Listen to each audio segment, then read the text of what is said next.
Unnecessary, they can speak. The guy assaulted my wife and he said that she cannot go in because she's Israeli. Then he's closer.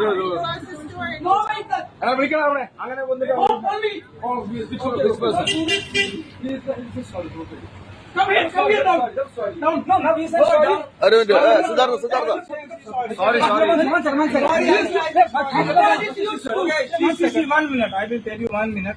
ഇസ്രായേലിൽ നിന്ന് തേക്കടി കാണാനെത്തിയ സഞ്ചാരികളെ അപമാനിച്ച മുസ്ലിം കച്ചവടക്കാർ. സാധനങ്ങൾ വാങ്ങാനെത്തിയവർ Israel സ്വദേശികൾ ആണെന്നറിഞ്ഞതോടെ കരകൗശല വസ്തുക്കൾ വിൽക്കുന്ന കാശ്മീർ സ്വദേശികളായ ഇവർ സഞ്ചാരികളെ അപമാനിച്ച് ഇറക്കിവിടുകയായിരുന്നു. സമീപത്തെ മറ്റു കടയുടമകൾ പ്രശ്നത്തിൽ ഇടപെട്ടതോടെ ഇസ്രായേൽ സഞ്ചാരികളോട് ഇവർ മാപ്പ് പറഞ്ഞ് പ്രശ്നം അവസാനിപ്പിക്കുകയായിരുന്നു. കേരളത്തിലെത്തുന്ന സഞ്ചാരികളെ ഇത്തരത്തിൽ അപമാനിക്കുന്നതോടെ ലോകരാജ്യങ്ങൾക്ക് മുമ്പിൽ ഇന്ത്യയും കേരളവും ചെറുതാവുകയാണ്. ഇതോടെ കോവിഡിന് ശേഷം പച്ചപിടിക്കുവാനൊരുങ്ങുന്ന ടൂറിസവും ഇത്തരക്കാരുടെ മര്യാദയില്ലാത്ത പെരുമാറ്റത്തിലൂടെ ക്ഷയിക്കുമെന്നതിൽ സംശയമില്ല.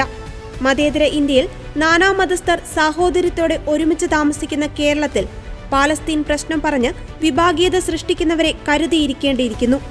അതേസമയം വിദേശികൾക്ക് സംരക്ഷണമൊരുക്കുവാൻ പോലീസ് തയ്യാറായില്ലെങ്കിൽ ആഗോളതലത്തിൽ കേരള ടൂറിസം വലിയ വെല്ലുവിളികൾ നേരിടേണ്ടിവരും.